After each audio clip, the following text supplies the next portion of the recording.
Agradecemos a todos que têm estado conosco estudando a palavra de Deus a cada semana.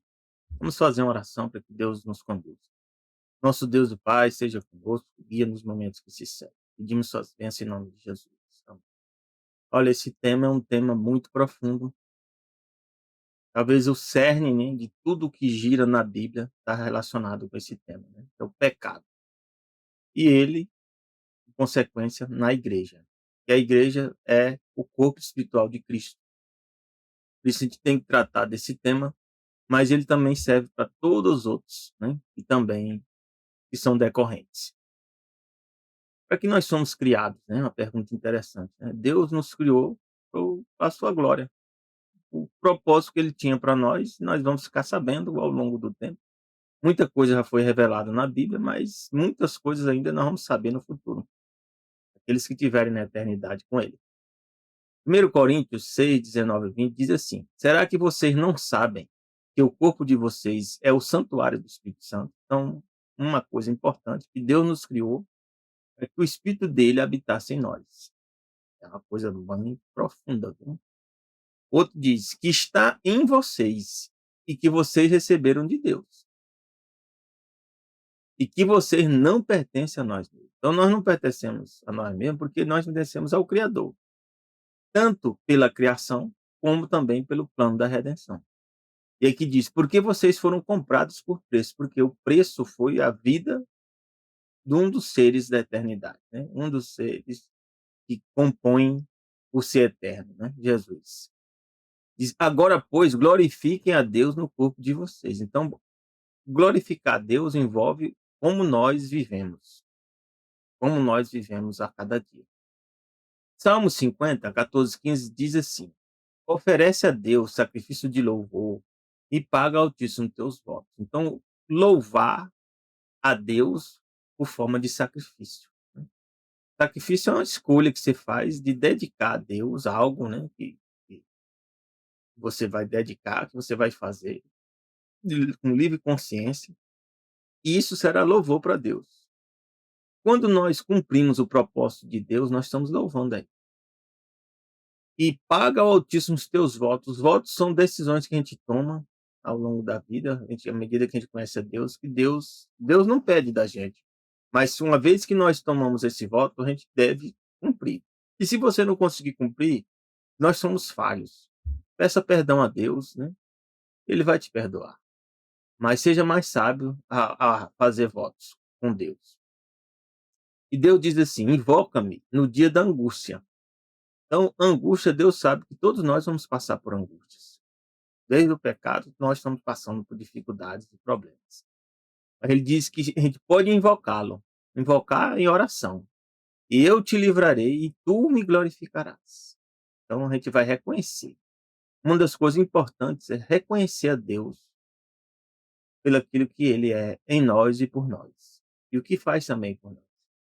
Jeremias 9, 23, 24 diz assim: assim diz o Senhor, não se glorie o sábio na sua sabedoria. Nós temos sabedoria, certa capacidade de conhecimento que a gente vai adquirindo, mas a gente não deve ficar achando que isso é grande coisa. Isso não se glorie. Nem se glorie o forte na sua força, né? Na capacidade de força que você tem, né? Pode ser poder econômico, poder financeiro, poder político, né? Ou qualquer forma do poder, né, que se expresse. Mas a gente não deve também se gloriar nisso. Não se glorie o rico nas suas riquezas. Aí riqueza pode ser saúde, pode ser dinheiro, financeiro, né? Poder, influência sobre pessoas, né? Também não devemos nos gloriar nisso. Mas ele diz aqui, mas o que se gloriar, glorie-se nisso, em me conhecer. Então, ele tem que estar feliz. Gloriar é estar feliz, estar satisfeito, estar alegre, dar glórias a Deus, louvá-lo por conhecê-lo e saber que ele é o Senhor. Isso é uma dádiva muito grande, de saber que Jesus é um dos membros da divindade, assim como o Pai e o Espírito Santo. E, e que também faz beneficência, ou seja, faz o bem, mas também julga, juízo, e também aplica a justiça na terra. Em algum momento, Deus vai julgar e vai aplicar a justiça. Diz aqui: "Porque destas coisas me agrado", diz o Senhor. Então Deus se agrada, né, de a gente reconhecê-lo, entender que ele é o Senhor e que ele qual é a natureza dele, como ele age. Êxodo 14, de 1 a 4, tem pessoas, né, que entram em contato com Deus e, de fato, elas rejeitam esse conhecimento. E aqui conta a história, né? Diz: "Então falou o Senhor a Moisés, dizendo: Fala aos filhos de Israel, que voltem e acampem diante de Piairote, entre Migdol e o mar, diante de Baal-Zefon." Aqui é a história do povo de Israel que ia sair do Egito. "Em frente dele assentareis o campo junto ao mar." Então o povo se sentou junto ao mar. Então, na frente tinha um mar, ao lado, né, dos dois lados tinham montanhas, né, e só tinha uma rota, né, de fuga para trás, né. E o povo de Israel estava numa situação que o faraó e os exércitos dele estavam achando que eles estavam perdidos. E Deus fala isso antes que eles pensassem. Deus sabe tudo, né? Então o faraó dirá dos filhos de Israel: "Estão embaraçados na terra, o deserto os encerrou." Para que Deus permitiu que isso acontecesse? Para Deus se revelar e revelar ao faraó quem era ele. Ele não queria aceitar. E Deus diz aqui: "E eu endurecerei o coração do faraó." Por que vai endurecer? Porque ao ele conhecer as ações de Deus, ele rejeitou mesmo assim. Então ele fica cada vez mais duro, né? "Para que os persiga, e eu serei glorificado em Faraó e todo o seu exército." Então Deus também pode ser glorificado naqueles que são desobedientes. Porque ao desobedecer, em algum momento eles vão ser o quê? Julgados. E Deus vai aplicar a justiça sobre eles. E aí Deus vai ser reconhecido, de qualquer maneira. E Deus dizia: "Eles saberão os egípcios que eu sou o Senhor." E eles fizeram assim. Então, no passado aconteceu isso com o faraó, e na época o Egito é a maior potência mundial que existia na época. E isso aconteceu com eles. Então, as grandes potências que existem hoje também estão sendo avaliadas e julgadas por Deus. Também estão sendo provadas, tanto as pessoas como também as nações. Inclusive o Brasil também está sendo avaliado e julgado por Deus. Em algum momento, Deus vai dar uma decisão sobre todos. Então, a gente tem que ter coerência. Coerência naquilo que a gente faz. Deus quer que a gente seja coerente. 1 Coríntios 5, de 1 a 2, diz assim: "Geralmente se ouve que há entre vós fornicação", ou seja, relação sexual fora do casamento, de pessoas solteiras ou de pessoas casadas, né? "E fornicação tal que nem ainda entre os gentios, como é haver quem abuse da mulher de seu pai." Então, uma situação bem complicada. Desde o início da igreja existia algo, né, que estava acontecendo algo terrível como isso, né? "Estais inchados, e nem ao menos os entristecesse", né? Então a coisa estava acontecendo dentro da igreja e as pessoas estavam tranquilas, né? "Por não ter sido dentre vós tirados quem cometeu tal ação." Então Paulo estava achando complicado porque que eles não tinham agido para retirar essa pessoa do seio da igreja, porque pelas ações dele ele não podia permanecer na igreja. 1 Coríntios 5, de 5 a 6, diz assim: "Seja essa pessoa entregue a Satanás." Ou seja, se ela quer persistir no erro, deixa ela persistir no erro. Isso significa ser entregue a Satanás, para a destruição da carne. Ou seja, a colheita dessas más escolhas dessa pessoa ia chegar em algum momento, para que o espírito seja salvo no dia do Senhor Jesus. Então, ao sofrer, ao ser passar por tribulações e provações, a esperança de Paulo aqui é que ele fosse salvo ainda no dia do Senhor Jesus. Ele pudesse se arrepender, né? "Não é boa a vossa jactância. Não sabeis que um pouco de fermento faz levedar toda a massa?" Então, o mundo, nós estamos numa situação em que a massa de erros em relação a Deus e a palavra dele está crescendo. E a massa está quase levedando. Ou seja, nós estamos chegando a uma situação bem crítica. 1 Coríntios 5, de 9 a 11, diz assim: "Já por carta vos tenho escrito que não vos associeis com os que se prostituem." E que tipo de prostituição? Ele vai explicar aqui. Isso não quer dizer absolutamente com os devassos desse mundo, ou seja, senão você não ia nem andar, né? Nem viver. Então ele está dizendo aqui, não é em relação às pessoas que são os devassos do mundo, que não fazem parte da igreja. ou com os avarentos, ou com os roubadores, ou com os idólatras, né?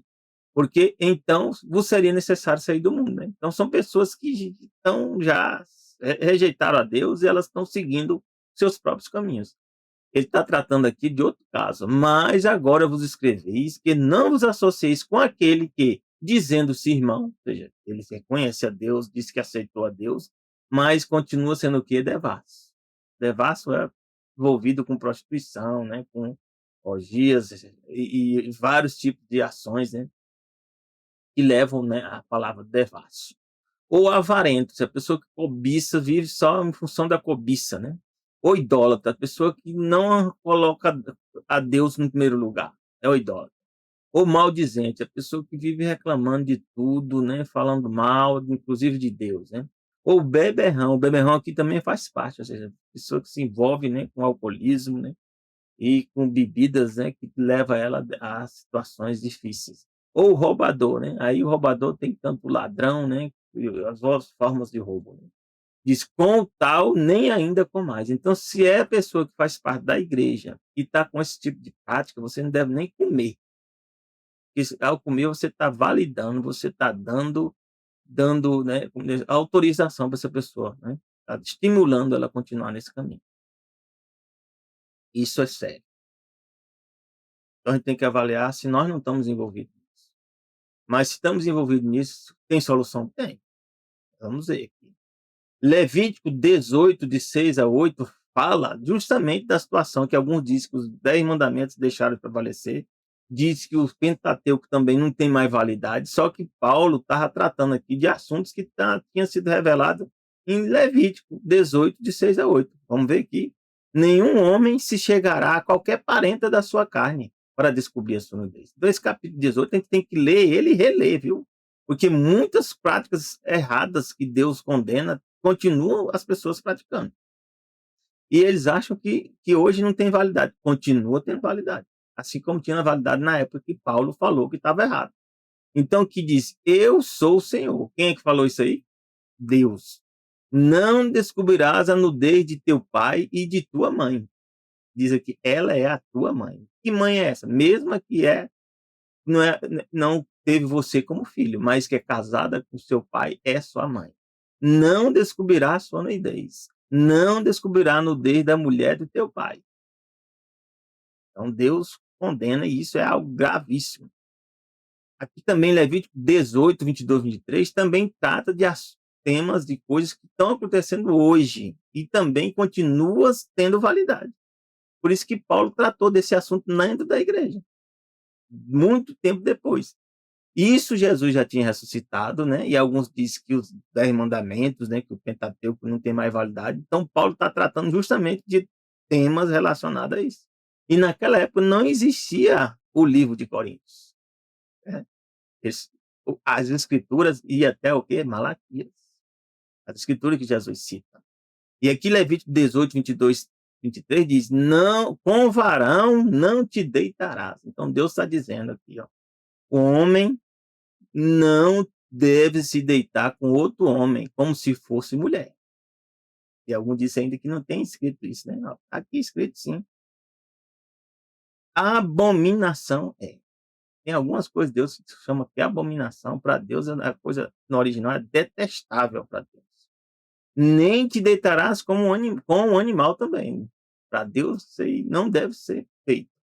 Para te contaminares com eles. Nem a mulher se porá perante um animal para juntar-se com ele. Confusão é. Isso tinha validade naquela época, continua tendo validade hoje e vai continuar tendo validade até a eternidade, porque isso é mandamento. Não foi abolido, nem vai ser abolido, assim como os 10 mandamentos também não. Então tem muitas coisas que estão lá na Bíblia que continuam tendo validade, né? Deus não disse que acabou a sua validade. Por isso que Paulo estava tratando desse assunto lá. Mateus 18, de 6 a 8, diz que a gente tem que ter muito cuidado, meus irmãos, para a gente não se envolver, nós sermos motivo de escândalos. Isso é sério. Mas qualquer que escandalizar um destes pequeninos, Jesus fala, né? Que creem em mim, melhor lhe fora que se pendurasse ao pescoço uma mó, né, ou seja, uma pedra grande de azenha, e submergisse na profundeza do mar, ou seja, morresse, e lançasse na profundeza do mar. Ai do mundo por causa dos escândalos, Jesus fala. Porque é mistério que vem os escândalos. Vão vir os escândalos. Mas ai daquele homem, porque o escândalo vem. Então a gente tem que estar sempre vigiando nós mesmos para a gente não se envolver nos escândalos. Diz, portanto, se a tua mão ou o teu pé te escandalizar, ou seja, trazer opróbrio, né, sua parte do seu corpo, você está se envolvendo com determinadas práticas, né, que está trazendo escândalo para Deus, né, e para a igreja, corta-o e atira para longe de ti. Hoje, às vezes, se joga forte aqui, né? Coisa séria. Ou seja, às vezes é melhor perder, Jesus fala, parte do corpo, entrar na vida coxo ou aleijado, tendo as duas mãos ou os dois pés, né?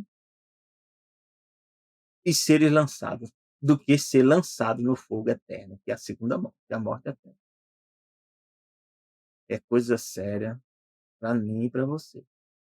1 Coríntios 10, 31, 32 diz assim, ó, portanto, a conclusão, né? Quer comais, aquilo que você come, quer bebais, aquilo que você bebe, ou façais, ou seja, praticai qualquer outra coisa, fazei tudo para a glória de Deus. Então, o propósito da nossa existência, né, é fazer tudo para a glória de Deus. Não quer dizer que nós somos perfeitos, nós vamos alcançar isso aí de uma hora para outra, mas aqui é o alvo, é o objetivo que Deus diz que nós temos que trilhar. Portai-vos de modo que não deis escândalo nem a judeus, nem aos gregos, nem à igreja de Deus. Então, a gente tem que estar sempre em oração, vigiando e orando sem cessar, para a gente estar vencendo os nossos maus desejos, para não estar trazendo escândalos para as pessoas, né, que são importantes para Deus. Salmo 73, de 1 a 3, diz assim, ó, verdadeiramente, bom é Deus para com Israel e para com os limpos de coração. Limpo de coração significa que a gente está sendo limpado, né? Porque nosso coração é pecaminoso. Então a gente tem que estar sempre limpado todo dia. Quanto a mim, os meus pés quase se desviaram. Então, às vezes, a gente entra em situações, meus irmãos, que só Deus tendo misericórdia da gente. A gente quase se desvia. Pouco faltou para que escorregassem os meus passos. Às vezes acontece isso na minha vida, pode estar acontecendo também na sua vida. Pois eu tinha inveja dos soberbos. Assim, soberbos são as pessoas, né, que praticam o mal, né, mesmo sabendo que Deus existe. Ao ver as prosperidades de quem? Dos ímpios. Então, às vezes nós estamos olhando também o ímpio se dando bem, o ímpio ficando rico, o ímpio sempre, né, com as melhores mulheres, né, melhores homens, né, e você, poxa, só dá tudo errado, só dá problema. Né, e a gente passa a ter esses sentimentos ruins aqui, com risco, né, de escorregar. Salmo 69, 6 diz, não sejam envergonhados por minha causa, aqueles que esperam. Eu sempre faço essa oração a Deus também.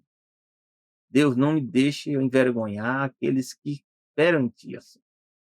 Senhor dos exércitos. Não sejam confundidos por minha causa aqueles que te buscam. Ó Deus de Israel. Então, a gente tem que estar sempre orando a Deus para que Deus nos proteja, para que a gente não esteja envolvido de maneira que cause escândalo, né, para aqueles que confiam em Deus. Trazer desonra para o nome de Deus e para essas pessoas. E aqui nós podemos ver, meus irmãos, que Jesus pagou um preço altíssimo para nos dar condição de a gente ser libertado disso. Salmo 69, 21 diz assim, deram-me fel por mantimento, meus irmãos. Na minha sede me deram a beber vinagre. Se você ver a história de Jesus, estava revelado o sofrimento que ele ia passar. E mesmo assim ele escolheu passar por mim e para você. Não porque a gente seja bom, nós não somos bons não. Bom é Deus. Mas Deus tem um plano para mim e para você, para que a gente sejamos bons a cada dia, para que a gente pratique boas obras a cada dia. E aí, meus irmãos, nós temos que 1 Coríntios 6, de 1 a 3 diz assim, porque tenho, 1 Coríntios 5, de 12 a 13, porque tenho eu de julgar também os que estão de fora? Não julgais vós os que estão de dentro, mas Deus julga os que estão de fora. Tirai, pois, dentre vós a esse nível. Então, tem coisas que quando ela se torna pública e é contrária à vontade de Deus, temos que tomar uma decisão. Como diz aqui: "Tirai dentro de vós esse iníquo". Não podemos, né, compactuar com isso. E se formos nós, só tem 2 caminhos: ou você se arrepende e pede perdão a Deus, ou você se afaste. Não cause opróbrio para o nome de Deus, dizendo que você faz parte do povo de Deus e continuar com essas práticas, né. Diz aqui: "Ousa algum de vós, tendo algum negócio contra outro, ir a juízo perante os injustos e não perante os santos?" Então, às vezes, acontece situação, né, de conflito entre irmãos, e às vezes você vai para a justiça. Hoje, né, a tendência é você ir para a justiça mesmo. Mas aqui diz: "Não sabeis vós que os santos hão de julgar o mundo?" Isso é profundo. Nós temos que sendo transformados a cada dia, para que um dia nós possamos participar do julgamento do mundo. Ora, se o mundo deve ser julgado por vós, sois porventura indignos de julgar as coisas mínimas? Não sabeis vós que haveis de julgar os anjos? Meus irmãos, Deus está nos preparando, meus irmãos, para nos capacitar a ponto de nós participarmos do julgamento dos anjos. Quanto mais as coisas pertencentes a esta vida. 1 Coríntios 6, de 9 a 10, diz assim: vocês não sabem que os perversos não herdarão o reino de Deus? Quem são os perversos? Aí Deus dá exemplos. Não se deixem enganar, nem imorais. Eu peguei 2 versões, uma da NVI 2011 e a meio da Revista Corrigida, para a gente comparar. Não se deixem enganar, nem imorais, nem idólatras, nem adúlteros, nem homossexuais passivos ou ativos. Então tem homossexual que é o passivo, né, e tem que é o ativo. Nem efeminados. O termo grego refere-se a homens que se submetem a todo tipo de depravação sexual com outros homens. São os chamados efeminados. Nem ladrões, também faz parte os ladrões, né? Junto com os idólatras, com os adúlteros, tudo para Deus são o que? Os perversos. Nem avarentos, nem os alcoólatras, nem caluniadores, né? Calunias fala mal, né, da pessoa, de forma errada, né? Nem trapaceiros herdarão o reino de Deus. Já na Almeida Revista Corrigida diz assim: não sabei que os injustos, são os perversos aqui, são os injustos, não hão de herdar o reino de Deus? Não erreis, nem os devassos. Quem são os devassos aqui? São os imorais, né? Os idólatras, né? Continuam os idólatras, né? Nem os adúlteros, né? Continuam da mesma forma. E a palavra homossexuais passivo ativo da NVI é nem os efeminados, nem os sodomitas. Então, efeminados, né, são aqueles passivos, e os sodomitas são os ativos. Em relações com homens, são os ativos. Nem os ladrões, né, nem os avarentos, nem os bêbados, nem os maldizentes, nem roubadores herdarão o reino de Deus. Então, se você está envolvido em alguma coisa dessa aqui, tem 2 caminhos. Continuar nesse caminho aqui, e aí Deus já diz aqui que você não vai herdar o reino. Ou seguir esse caminho aqui que Paulo falou, que as pessoas podem seguir. Seguiu naquela época e podem seguir hoje. 1 Coríntios 6, onde diz: é que alguns têm sido isso, mas haveis sido o quê? Lavados. Então você pode confessar seus pecados. Você pode receber o batismo, né? Em nome do Pai, do Filho e do Espírito Santo, ser lavados. E você vai ser santificados. Vai sendo transformado. Mas haveis sido depois do que? Justificados em nome do Senhor Jesus pelo Espírito nosso Deus. Então, você pode ser ex-ladrão, ex-avarento, ex-alcoólatra, também pode ser ex-sodomita, pode ser ex-efeminado também, ex-adúltero, ex-idólatra também, ex-imoral, né? Ex é aquele que deixa. Então existe a oportunidade para todos nós. Deus não deixou em algum lugar, para esse caso aqui é impossível, não.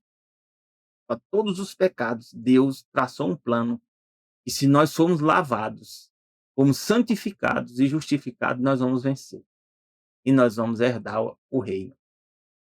Que glória! há esperança para mim, para você e para quem quer que seja. Se você tomar a decisão de aceitar Jesus e seguir o caminho que ele quer que você trilhe, você vai deixar esse caminho que você estava seguindo.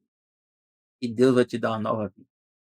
Então, o antídoto contra tudo isso, né? 1 Tessalonicenses 4, de 1 a 5, diz: finalmente, irmãos, vos rogamos e exortamos no Senhor Jesus que, assim como recebeste de nós, de que maneira convém andar e agradar a Deus. Então, a vida cristã é uma forma de caminhar com Deus e de forma de agradar a Deus. Diz: assim andai, para que continueis a progredir cada vez mais. Então, a santificação é um processo de que a gente vai progredindo. Nós vamos abandonando as velhas práticas. Às vezes a gente pode cair novamente. Levante-se, peça perdão a Deus e continue o caminhar. Até um dia que Deus vai te dar a libertação completa. Porque vós bem sabeis que mandamentos vos temos dado pelo Senhor Jesus. Porque esta é a vontade de Deus. Qual é a vontade de Deus para mim e para você? A nossa santificação. Ou seja, nós deixarmos, né, todas aquelas práticas, né, que nos levaria, né, para o fogo eterno, e nós vamos ser santificados com novas práticas de salvação e redenção. Que vos abstenhais da prostituição. Que cada um de vós saiba possuir o seu vaso, ou seja, seu corpo, em santificação e honra a Deus. Não na paixão da concupiscência, essa paixão é a coisa descontrolada, como gentios que não conhecem a Deus. Então, é uma decisão pessoal, minha e sua, que você tem que fazer. E os maus desejos, eles vão continuar ali dentro da gente, porque a nossa natureza é pecaminosa, mas você escolhe e vai viver outra vida. E esses impulsos, com oração, com jejum, com confiança em Deus, você vai manter isso sob controle. É igual manter um cão raivoso, né, dentro da jaula. Tem que manter dentro da jaula. Não pode libertar. Filipenses 3, de 12 a 14, diz: não que eu já tenha alcançado ou que seja perfeito. Então, às vezes, você está lendo isso aqui, você vai tomar a decisão de mudar esse caminho, às vezes Satanás vai te dar um tombo, ou vários tombos, e vai tentar você fazer, você desistir, mas a gente não pode desistir, não pode deixar a caminhada, né? Não pode deixar de andar com Deus, né? E de agradar a Deus. Mesmo que a gente cometa erro, a gente tem que continuar. Dizer que não que eu já tenha alcançado ou que seja perfeito. A gente não pode nunca pensar que a gente venceu alguma coisa e que já está perfeito. Não se iluda. Sempre vai ter lutas. Temos que o quê? Prosseguir para alcançar aquilo que fui também preso por Cristo Jesus. Ou seja, o chamado que Deus nos fez para a santificação. Irmãos, quanto a mim, não julgo que já haja alcançado. Então, nunca você deve pensar nisso. Mesmo que Deus já tenha te dado vitória para muitas coisas. Continue vigiando. Mas uma coisa faço, é que esquecendo-me das coisas que atrás ficam, a gente tem que esquecer. E aqueles pecados que você cometeu ontem ou agora, você está cometendo agora, aqui assistindo isso aqui, deixa para trás. Esquece das coisas que atrás ficam. E avança agora para as que estão diante de ti. É o chamado que Deus está te fazendo. Chega caminhar com Deus agora. A partir de agora, deixa para trás. Passou. Siga para o quê? Para o alvo, para o prêmio da soberana vocação que Deus chamou para a ti em Cristo Jesus. Isso é difícil, né? Manter os olhos onde? Fixo em Jesus, não em nós mesmos. Se a gente olhar para a gente mesmo, a gente vai fracassar. 1 Coríntios 6, 19, 20 diz assim: não sabeis que nosso corpo é o quê? O templo do Espírito Santo. Como é que vai ser templo? À medida que a gente for lutando com Deus e vencendo a nossa velha má natureza, o Espírito Santo vai habitando em nós, vai guiando a nossa mente, né? A estudar a palavra de Deus, a orarmos, nós vamos tendo poder para lutar contra o mal que há em nós e também ao nosso redor. Então o Espírito Santo passará o que habitar em nós, vindo de quem? De Deus. E aí nós não seremos mais de nós mesmos, né? As más gostos, más vontades vão estar ali, mas Deus vai te dar poder para vencer. Porque fostes comprado por um preço, bom preço, glorificai, pois, a Deus, né, no nosso espírito. E isso envolve, meus irmãos, Deus traçou um plano, das primeiras coisas que surgiu antes do pecado, né, foi o casamento. Outra foi o sábado, né, outra foi o que? O trabalho. São 3 coisas que surgiram antes do pecado e permanecem, mesmo depois do pecado, como uma bênção que Deus deu para a humanidade. 1 Coríntios 7, de 1 a 5, diz assim: Ora, acerca das coisas que me escrevestes, bom seria que o homem não tocasse em mulher. Seria. Alguns nascem com esse dom, não tem essa necessidade, né, de ter mulher. Tranquilo, se você não tem, tanto a mulher necessidade de ter homem, como o homem tem necessidade da mulher. Mas isso não é a maioria, geralmente é minoria. Ainda assim, para evitar fornicação, ó, a gente viu lá, fugir quê? Da fornicação. Cada homem tem a sua própria esposa. Aí você deve casar, orar a Deus, escolher uma esposa, a esposa também, a mulher escolher um esposo. E cada mulher ter o seu próprio marido. Isso faz parte do plano de Deus, para nossa felicidade. O marido, agora, uma vez casado, ele tem responsabilidade perante Deus e a esposa. Diz que o marido cumpra a sua obrigação conjugal para com sua esposa. Né? Não inventar desculpa, né? Dizendo que agora eu vou viver como irmão com minha esposa. Não, esposa não é irmã. E esposo não é irmão. É marido e esposa. São coisas totalmente diferentes. E nós temos que cumprir a obrigação conjugal, que Deus estabeleceu isso aí. Da mesma forma, também a mulher tem que cumprir as suas obrigações perante o marido. Isso faz parte do casamento. A esposa não tem poder sobre o seu próprio corpo, né? Mas o marido. Também, semelhantemente, o marido não tem poder sobre o seu próprio corpo, mas a esposa. Por isso que ele não pode se envolver com outras pessoas. Porque o corpo agora passa a pertencer à minha esposa e o corpo dela passa a pertencer a mim. E isso Deus é que nos deu essa ordem. Não vos desfraudeis um ao outro, né? Ou seja, deixar de ter as relações conjugais. Não vos desfraudeis um ao outro, exceto se com consentimento por algum tempo. E não é muito tempo, não. Porque aqui diz, ó, para que se deem ao jejum e oração. Então, a opção que foi dada, a única é essa. Se for envolvido em jejum e oração. E diz ainda, ajuntai-vos novamente, para que Satanás não vos tente pela falta de autocontrole. Então, não é por muito tempo, não. Não pode ser por muito tempo. Então, temos muitos erros que estão sendo cometidos dentro do casamento por causa disso. 1 Coríntios 7, 17 e 20 diz: Mas assim como Deus distribuiu a cada homem, como o Senhor chamou a cada um. Então, alguns não vão casar e dá-se casamento. Normal. Assim ele ande. Então, se você tem esse dom, essa vocação, não precisar de casar, e não viver abrasado, como a Bíblia diz, né? Ou seja, tranquilo. Assim eu ordeno em todas as igrejas. E é algum homem chamado sendo circuncidado, foi chamado, né, na época circuncidado, né, ou não se torne incircuncidado. Você recebeu o chamado, Deus já lhe aceitou da maneira que você é. É alguém chamado estando incircuncidado, ou seja, não se torne circuncidado. Porque essas coisas aí são o quê? A circuncisão, como diz que não, nada é. E também a incircuncisão também nada é. Mas sim a guarda dos mandamentos de Deus. Então, a circuncisão e a incircuncisão não faz parte do decálogo dos 10 mandamentos. Era uma cerimônia que Deus estabeleceu, né? Um ritual. E depois, quando Jesus, né, veio, ele retirou algumas coisas. Essa foi uma delas.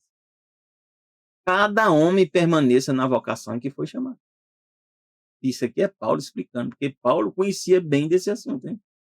E ele está explicando, né? Deus, Jesus, deu a ele entendimento do que era mandamento, o que não é mandamento. Que é só o quê? Que é só ordenança, como diz a Bíblia. 1 Coríntios 7,32 diz: mas quero que estejais livres de preocupações. Aquele que é solteiro cuida das coisas que pertencem ao Senhor. Então, se você permanece solteiro com o propósito, né, de trabalhar melhor para Deus, tranquilo. Deus não está falando para você que você tem essa obrigação de fazer isso. Como ele pode agradar o Senhor. Então tem alguns que vão viver dessa forma e não vai ser um problema. Mas o propósito principal é a santificação. E aqui nos diz, no livro Santificação, né, que eu recomendo, da Ellen White, fala assim: é impossível a qualquer pessoa desfrutar da bênção da santificação enquanto é egoísta e glutona. Glutona é que come em excesso. Ou aqui também está relacionado com que descontrole, né, nas coisas que você come. E o egoísmo, né, você pensar só em si próprio. O poder da constituição humana para resistir aos abusos praticados contra ela é maravilhoso. Então, Deus tem misericórdia, né, com as coisas que mais práticas que a gente faz. Mesmo assim, a gente não morre logo. Mas os persistentes maus hábitos no excessivo comer, e beber enfraquecerão cada função do corpo. Então, o excesso faz mal e nos destrói. Diz aqui, na satisfação do apetite pervertido, aí o apetite envolve tudo, né? Relações sexuais, comida, bebida, poder, dinheiro, né? Tudo aqui é apetite pervertido. Ou da paixão. Mesmo cristãos professos prejudicam a natureza em seu trabalho e diminui a força física, mental e moral. Força física, mental e moral. Então temos que ter sabedoria, temos que ter equilíbrio, a Bíblia diz temperança nas coisas que a gente faz. No livro Ellen White, o Obediência Sincera, diz: quando uma pessoa está inteiramente vazia do próprio ego, isso é uma luta diária mesmo. Esse vazio aqui você tem que expulsar, tem que acorrentar, né, o ego. Quando todo falso Deus é expulso do ser, o vazio é preenchido com a comunicação do Espírito de Cristo. Então, o Espírito de Deus, o Espírito Santo passa a habitar, te guiar. Quando você está lendo a Bíblia, quando você está orando, ele vai te guiando pelo caminho, né, que você deve seguir. Essa pessoa possui a fé que purifica o quê? A alma da contaminação. Então, a gente vai sendo purificado. O que é ser purificado? É a santificação, é a transformação. E aqui diz, se a gente segue nesse caminho, fala que o manuscrito de Ellen White diz, Deus busca elevar-nos ao seu padrão elevado. O homem caiu. Deus pega o homem caído e eleva ele. Como? Um processo de transformação. Seu padrão é elevado, puro e celestial. Com esse propósito, seu Espírito está constantemente operando em nós. Por isso que a gente tem fraqueza, mas o Espírito Santo vem nos dar força para continuar na caminhada. Aí, como eu falei, nossas tendências naturais, a menos que sejam corrigidas pelo Espírito Santo de Deus. Quem são essas tendências naturais? A natureza pecaminosa. Traz em si a semente da morte moral. Essas sementes, se elas deixá-las crescer, elas vão dar fruto e nós vamos fazer aquelas práticas, né, né, que vai impedir de você entrar no reino de Deus. 1 Pedro 5, de 6 a 7, diz assim: o que a gente tem que fazer? Humilhai-vos, pois, debaixo da potente mão de Deus. O que é humilhar? É reconhecer. E a gente não tem poder nem de nos transformarmos, sabia? É uma luta. Mas Deus quer que a gente reconheça. Quando a gente reconhece, a gente se humilha perante Ele. Humilhai-vos debaixo da potente mão de Deus, para que a seu tempo vos exalte, lançando sobre ele toda a vossa piedade. Então você tem que confessar seus pecados a Deus. Você tem que pedir poder para você vencer as lutas. Eu tenho nessa luta também, eu faço parte dessa luta. Porque Deus é quem cuida de nós. Porque tem dia que a gente vai estar mais forte, tem dia que a gente está mais fraco. E Satanás se aproveita. Que Deus te deu o poder e você esteja na mão de Deus, se humilhando, para que um dia você seja transformado para a honra e glória. Que Deus te dê um bom fim de semana. Já desejo a ti que um feliz sábado. Começa quando? No pôr do sol da sexta ao pôr do sol do sábado. Graça e paz de Deus para ti e teus familiares. Amém.